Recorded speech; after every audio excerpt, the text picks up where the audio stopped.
Nous avons avec nous président Évariste Méambli. Il fut président du conseil régional du Guémont et aujourd'hui député de la nation. L'homme et le politicien sont souvent incompris par ses contemporains. Avec lui, nous ferons un tour d'horizon sur l'actualité régionale, nationale et internationale. Bonjour président. Bonjour M. Ouattara. M. Ouattara, avant tout propos, je voudrais d'abord remercier la télévision Amadou Gon Coulibaly, en abrégé HGC-TV, qui me fait l'honneur d'être à mes bureaux pour une superbe émission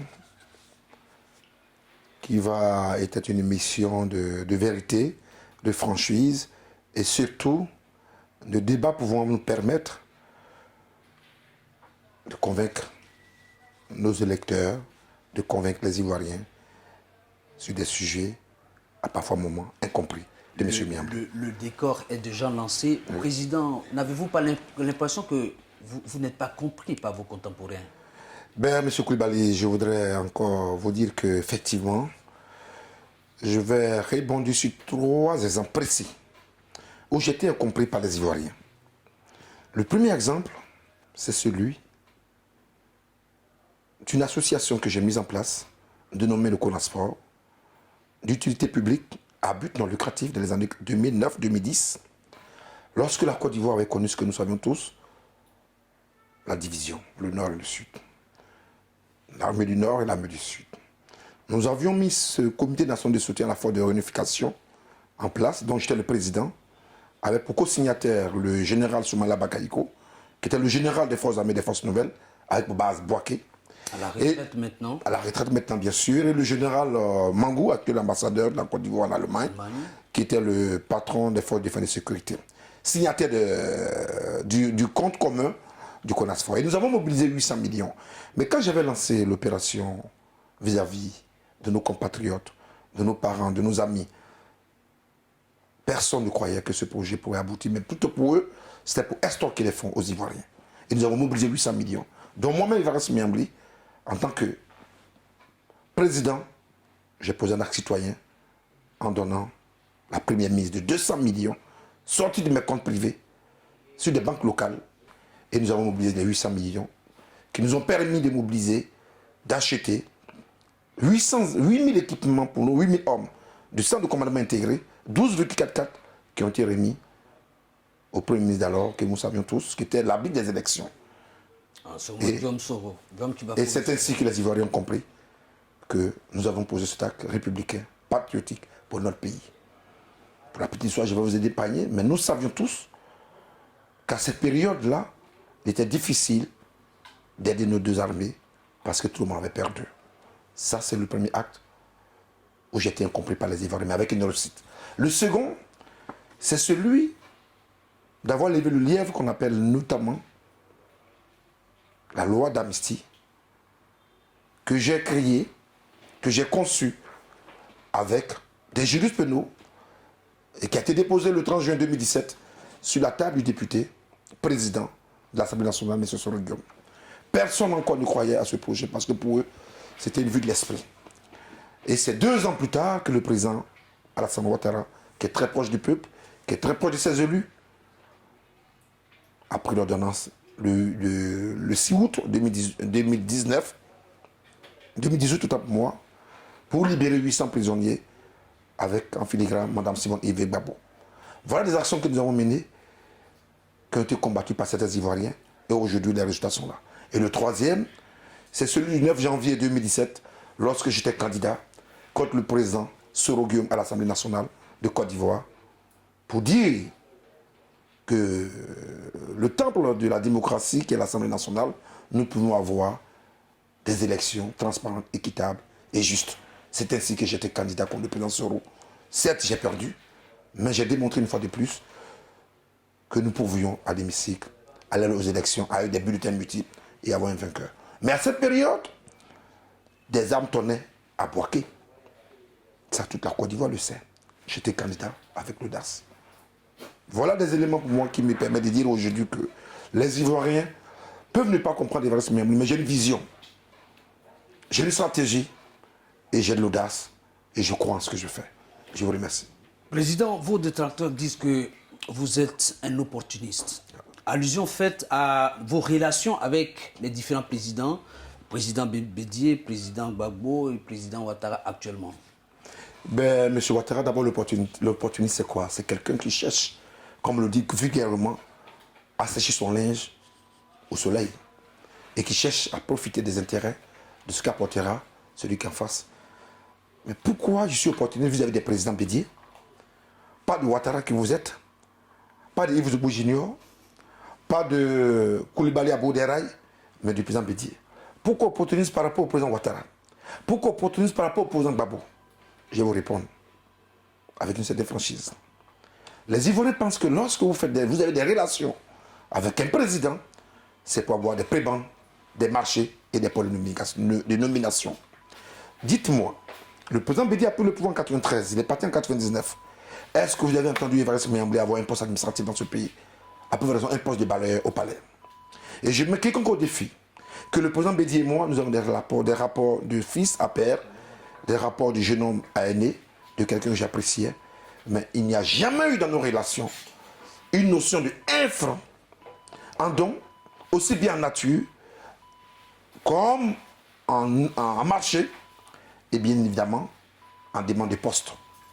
Chaque fois que je voyais le président Bédié, nous parlons des problèmes de la Côte d'Ivoire et du PDC-RDA et rien d'autre après ça. Donc vous étiez membre. Mais mieux, bien sûr, j'étais à jour de mes cotisations jusqu'à ce que je parte en 2007 du PDC-RDA. Mais j'ai fait une révélation.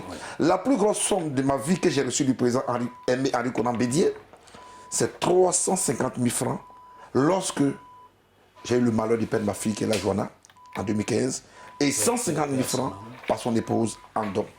Mais la plus grosse somme que j'ai reçue d'un président de la République, c'est celle du président Alassane Ouattara, qui m'a fait porter 5 millions pour le décès de ma fille.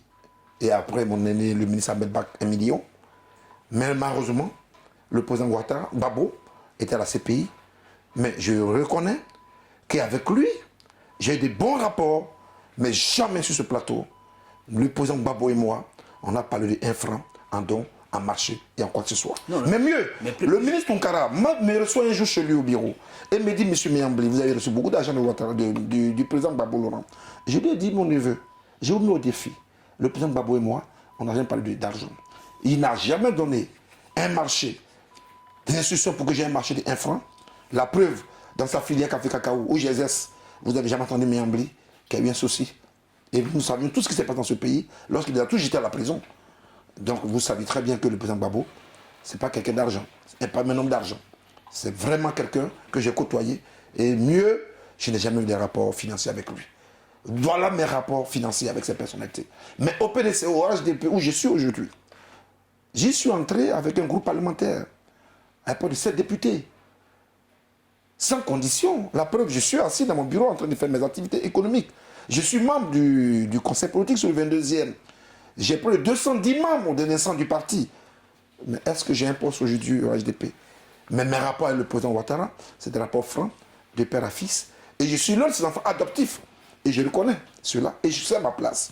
Donc j'attends mon heure aussi, comme les autres, pour en profiter un jour, pour vous dire qu'il va être opportuniste auprès du président Ouattara. Et je serai très fier, parce que ce n'est pas n'importe quelle opportunité. J'ai pas opportunité vraie vis-à-vis de quelqu'un qui a Bouderaï, et bien de Ouassakara. Si j'ai opportunité vis-à-vis du président Ouattara, je me féliciterai et je dirai Dieu merci. Votre région d'origine, nous parlons de l'ouest de la Côte d'Ivoire, a connu les affres de la rébellion en 2002 et la crise post-électorale aussi de 2010. Quel état de lieu pouvons-nous faire aujourd'hui? C'est une région qui s'est remise rapidement parce que le président Ouattara a donné l'instruction au niveau de l'administration, a donné l'instruction pour que les écoles soient construites, a donné l'instruction pour que les hôpitaux soient renforcés, réhabilités. Et quand nous étions aux affaires, notamment de 2013 à 2018, on a investi 7 milliards d'euros. 7 milliards d'euros venant de l'administration territoriale, puisque là, c'est le président Ouattara et son premier ministre Amadou Gon qui ont eu l'ingénieuse idée de créer les conseils régionaux. Donc, ils m'ont remis 7 milliards d'euros en 5 ans que j'ai investi en divisant par 4 les 7 milliards d'euros en raison de 1 milliard 800 millions pour Diokoué, 1 milliard 800 millions pour Bangolo, 1 milliard 800 millions pour Fakobli et 1 milliard 800 millions pour Kubli. Donc, pour moi, ma région se porte bien. C'est une belle région. Aujourd'hui, cette région est en train de démontrer une fois de plus, avec sa 7e place de toute la région de Côte d'Ivoire, qu'elle se porte bien.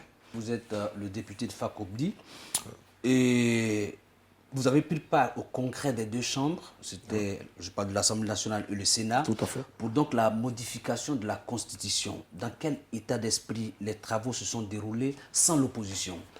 Ben, je voudrais d'abord vous dire que les travaux se sont très bien déroulés dans un esprit fair play. Surtout que, bon, nos amis de l'opposition choisirent la voie de la chaise vide et plutôt d'aller contexter les choses sous des arbres, notamment en face du palais de l'hémicycle, non loin du stade Félix Houphouët-Boigny. C'est là qu'ils ont érigé désormais leur siège.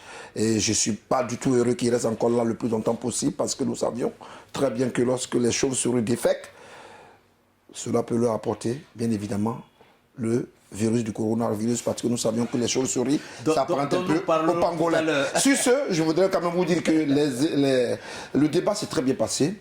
L'opposition a voulu boycotter, ils ont boycotté, mais nous avons eu la chance d'être solidaires, d'être cohérents, d'être homogènes, et nous avons fait passer pratiquement toutes les modifications. A eu l'amendement de tous les députés, et le volet exécutif, législatif, notamment la prolongation éventuelle des députés si le temps d'organisation des élections n'était pas bien propice. Donc nous avons aussi accepté cela. Et enfin le judiciaire, pour passer à la Chambre, notamment la Cour de cassation et la Haute Cour de justice. Donc ces trois modifications ont eu l'assentiment des députés du HDP. Nous avons eu près de 244 voix.